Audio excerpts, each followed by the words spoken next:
So I'm a huge fan of the Ronin 4D and have long espoused the ridiculous potential for the camera DJI has built.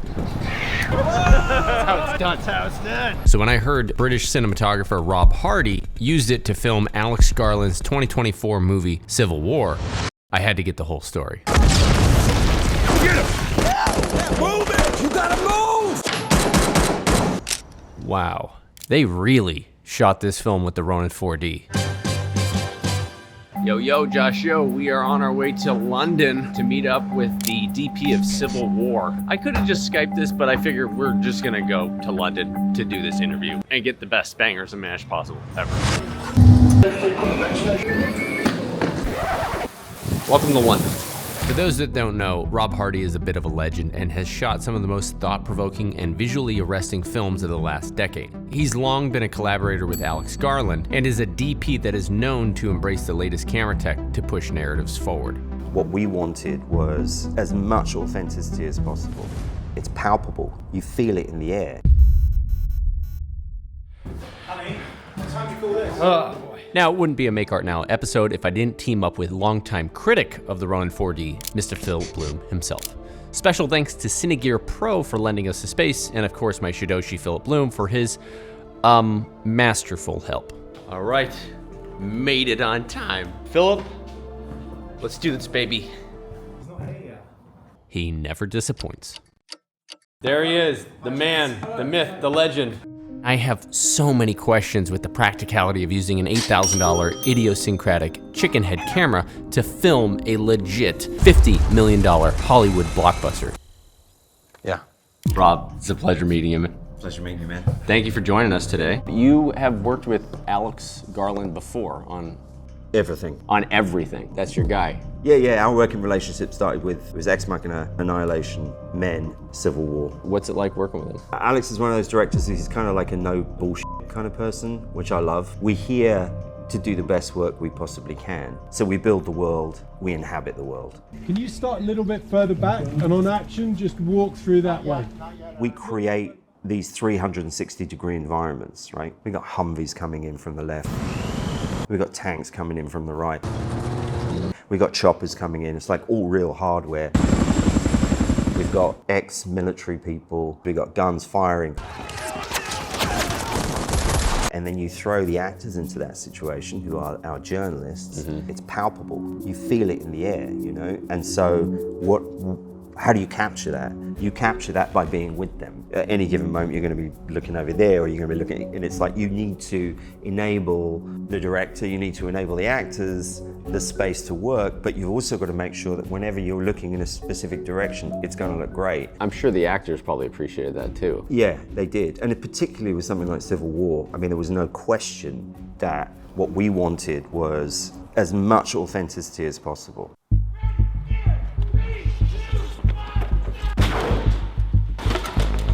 So is this why they chose the Ronin 4D? So they can shoot these super immersive scenes with multiple operators simultaneously in this epic 360-degree world that they built? I got good news.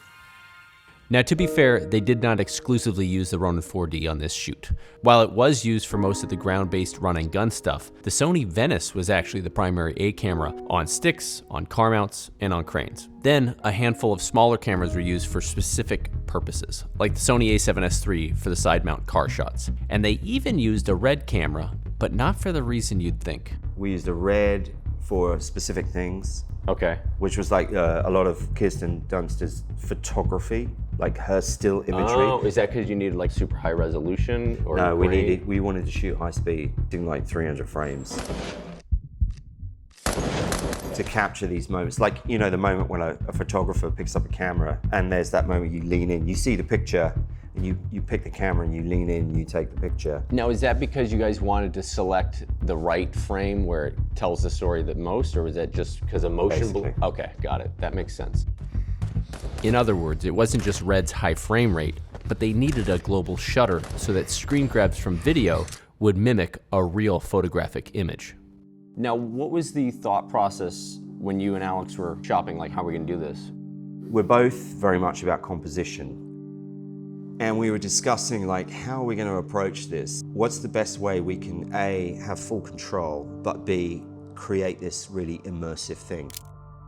Our references were like, well, obviously war photography, but also newsreel footage from war zones. That sense of unpredictability that you get when you watch that stuff, you're always on edge when you're watching it. And we wanted that sensation that at any given moment, anything could happen.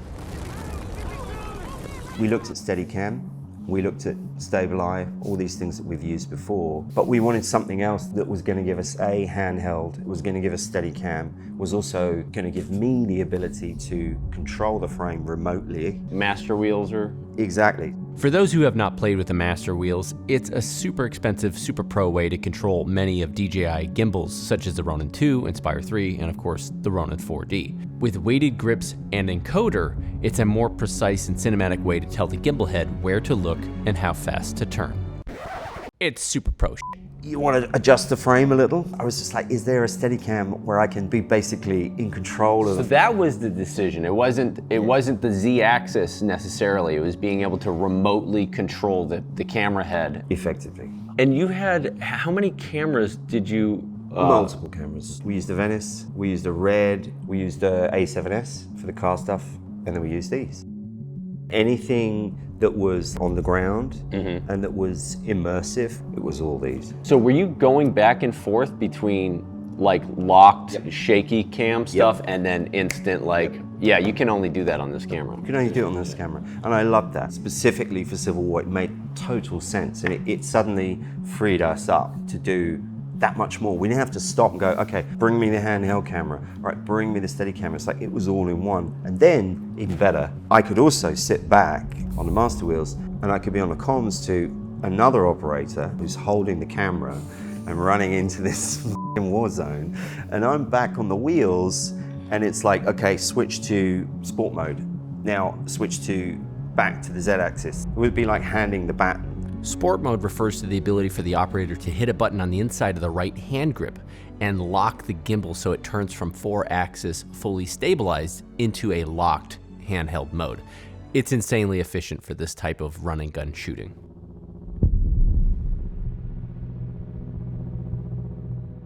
Were you guys using multiple cameras at the same time for some of these scenes? Yeah, we would.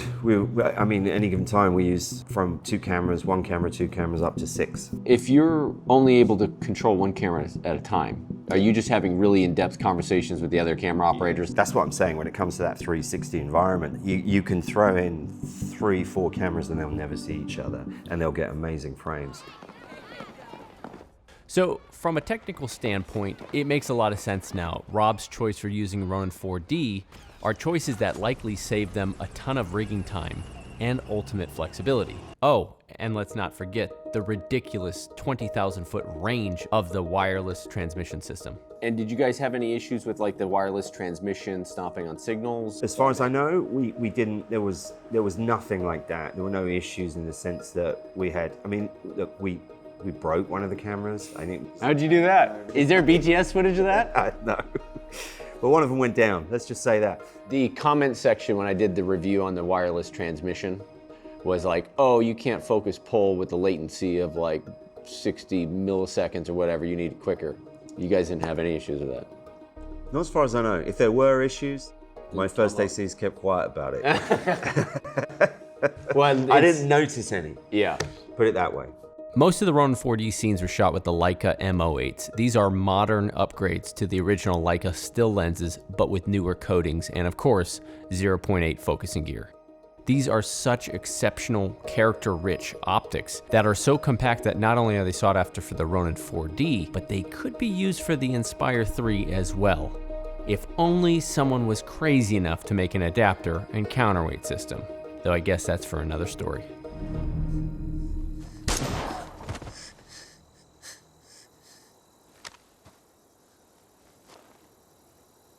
Let's talk about I think it's the best scene in the movie. Let's talk about the gravel pit.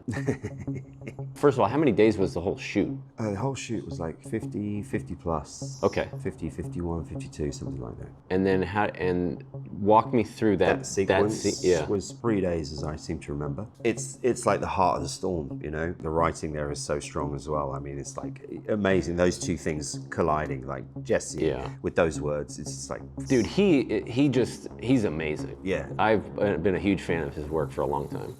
Okay. What kind of American are you? We watched the blocking and we figured it out, and then Alex turns to me and he's like, everything we've discussed doesn't feel right. This needs a different kind of treatment to everything else that we've done. So we decided we were going to sit way back and we were going to observe, and we were going to be very long, and everything was going to be very still. We wanted to feel the tension, and we wanted to make it palpable.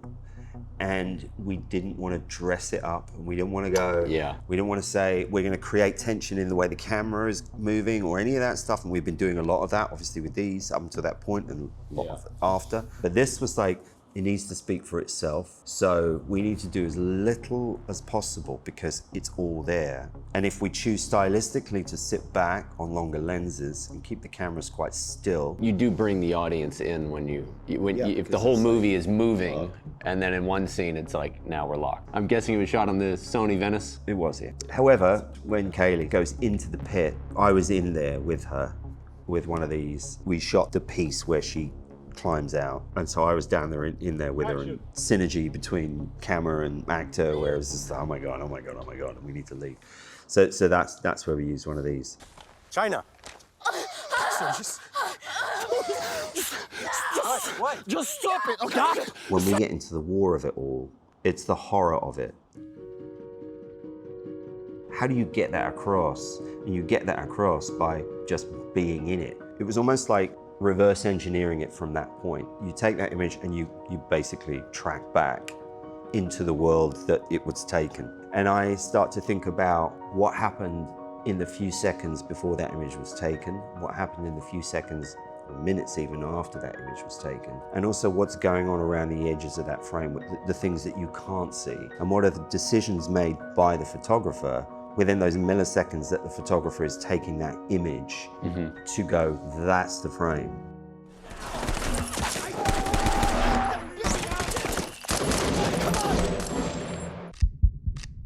Coming back to that commercial district sequence where there's a firefight, dudes get inside the building and they start going up the staircase, and we're in front of them and we're behind them. Now, normally to achieve that shot, I would have used Steadicam or some kind of like a stabilizer remote head system. What we wanted was the smoothness and the aesthetic of a Steadicam. Because of the spiraling stairs, we would have done it in stages. So stage 1, reconfigure stage 2. But with this, we managed to do the whole thing in one. So I could have then my operator, one of my operators, all he needed to concentrate on was like just holding the thing. And I'm on the wheels, on the master wheels, framing it as we're turning these corners and making sure we are locked in. I remember at the end of that, both Alex and I looked at each other like, how else could we have done that? There was no way we could have done that with any other piece of technology at that time, you know?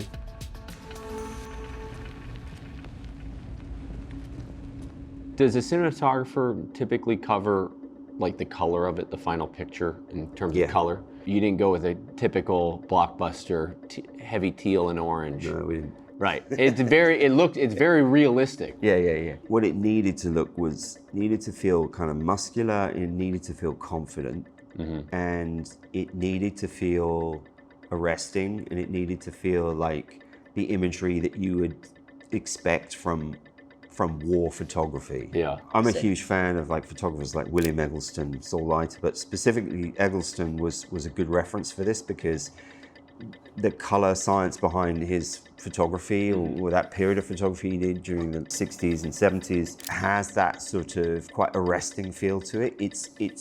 It's real, it's reality, but at the same time there's something slightly heightened about it without being kind of garish. And with this, often like Alex will be like in the grade, which I love, he's just like, we find a look we like, and then we just push and push and push until it breaks. We need to find the breaking points before we can then hone it back. It's like we find our sweet spot. So we go, we love this look, now let's push, let's see where the edges of that is, let's push it and break shit. And then you'll see it and we will play it back and it's like, oh my God, that looks like shit. But then you bring it back into that sweet spot because you know you found the right thing. I love that process.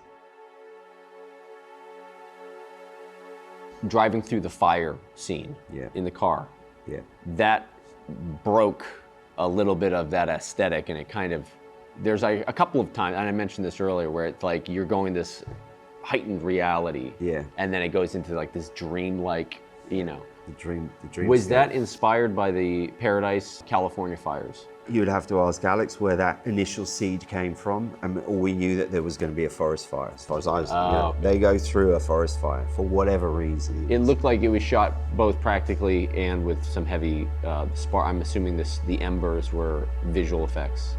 All practical. What? Yeah, all practical. What? So basically, they wet down the whole area. We had this mile-long stretch, road, forest either side, and we wet down that entire stretch. We had these metal trees with fire coming out of them, and then they were augmented in VFX really beautifully. And then we had a truck with dudes creating embers. So it was like fire. It was a truck with fire on the back of it. They're throwing wood into it, and they kind of, it was like an ember machine. And so we would have our picture car, and we would be behind it on our pursuit vehicle, filming the car, and then in front of the picture car, you've got the ember vehicle, and it's throwing up all of this shower of embers. So then we would just shoot and shoot up and down this road all night, like here, here, here, and then just doing ember specials and just like filming embers because we just love all that stuff. Wow. Yeah, and then later it's layered in. All that stuff you see of it hitting the tarmac, everything, it's all real.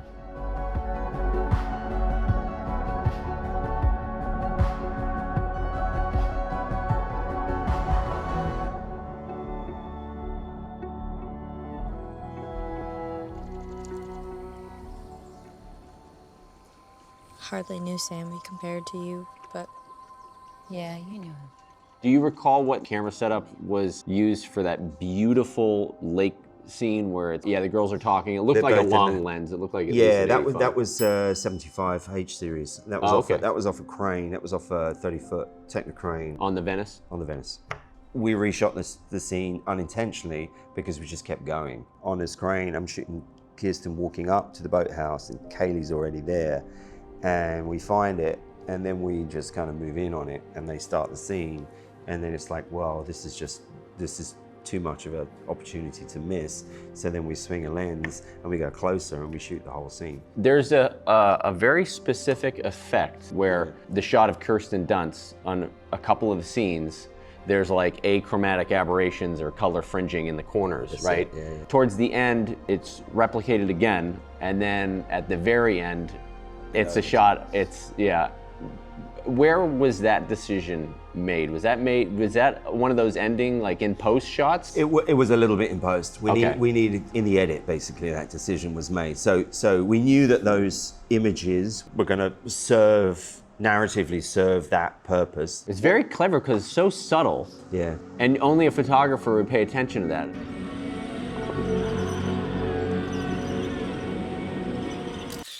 Wait. This was all shot on the 6K version. I wonder what his thoughts are on the newer 8K version. Am I correct in assuming that there's a leap in color science from 6 to 8? There is. With the 8K, now you can just, I feel like you can push and pull the image much more. You can, and there's a great, what I would call a night mode or a low light mode that has a vast improvement, I think, from what it was originally. You're shooting something next. Yeah, we're shooting something next. And you're using the 8K version?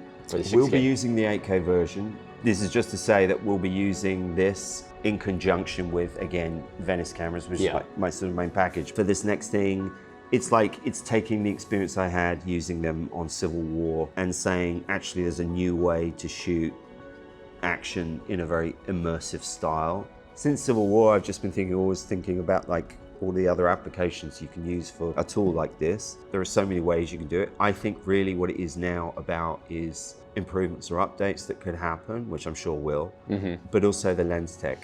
Moving forward, I like the idea that these cameras are always going to be a smaller part of my main camera package, basically, moving forward. Rob, Thank you so much. Pleasure, man. This has been such a pleasure. But what if I had another camera that I might suggest for your next film? Because I could use one of these. Completely. This feels. I can control it remotely from like 20 feet away. Yep. Done. It's refreshing to see a pro like Rob use this camera in ways that most of us don't have the opportunity to. What I take away from all of this is he's the type of artist that selects the right tool for the job, regardless of norms or branding. He's the artist that's not afraid to lean into the ever-evolving world of new camera tech, learn it, and push it to its breaking points. Now, whether you love this film or hated this film, the consensus all seems to be the same. The cinematography is f***ing fantastic. And what I love most about this film is it follows those who brazenly throw themselves into conflict for the sole purpose of distilling it down to a single storytelling frame. It's a love letter to all of us photographers and cinematographers out there. A $50 million Hollywood film shot in 53 days on a chicken head run and gun setup. Thank you very much. That is a wrap. That is a wrap.